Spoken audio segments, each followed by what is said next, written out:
পরিমার্জিত রূপের এক রোবট, যেটি গৃহকর্মী হিসাবে কাজ করছে। কারখানাতেও ব্যবহার উপযোগী এই রোবট। তবে এটি শুধু অ্যানিমেশন। নিউরার কৃত্রিম বুদ্ধিমত্তাযুক্ত রোবট অবশ্য এরকম হতে পারে। ডেভিড ট্রেগার এই কোম্পানির প্রতিষ্ঠাতা এবং developer.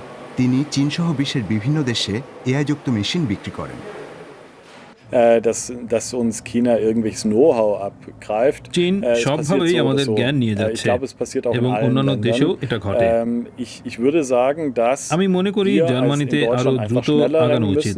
dass wir diese Technologien liefern müssen, dass wir die প্রযুক্তির auch উন্নয়নে weiterhin আমাদেরকে allen anderen অগ্রদূতের Ländern um uns দলে দাঁড়াতে herum, হবে। sag ich mal, auch wirklich anbieten müssen, damit আর এটাই wir auch made weiter Germany, genau in dieser যেটি Position গোটা bleiben, weil das বিশ্বের hat জন্য Deutschland প্রযুক্তি তৈরি ausgemacht. করে। Wir haben Technologien in Deutschland für die Welt entwickelt.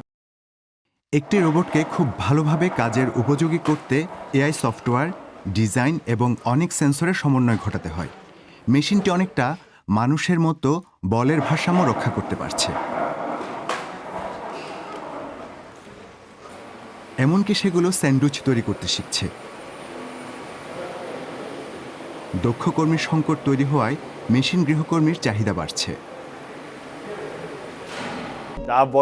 আর এক্ষেত্রে German কোম্পানিগুলো নেতৃত্ব দিতে পারে। আমরা এই বাজারটি হারাতে চাই না। আমরা বর্তমানে এক শীর্ষ অবস্থানে রয়েছি। মাউসটি নাও।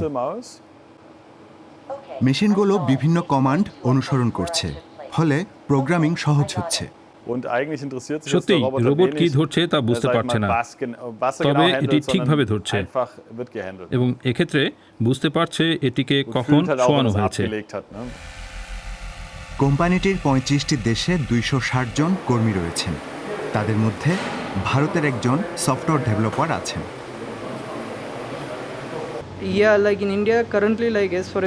বর্তমানে ভারতে খুব কম প্রতিষ্ঠান রয়েছে যেগুলো রোবট তৈরি করতে পারে।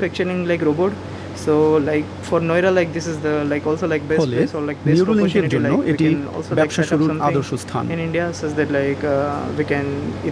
আমরা সেখানে বিক্রি করতে পারি, উৎপাদন করতে পারি। ব্যবসার কথা চিন্তা করলে ভারত বর্তমানে বড় বাজার। প্রতিষ্ঠানটি 2030 সাল নাগাদ 50 লাখ রোবট তৈরি করতে চায়। চলতি বছর এটি 50 মিলিয়ন ইউরো আয় করার আশা করছে। ডেভিড ট্রেগার মনে করেন রোবোটিক্স একদিন জার্মানির গাড়ি শিল্পকেও ছাড়িয়ে যাবে।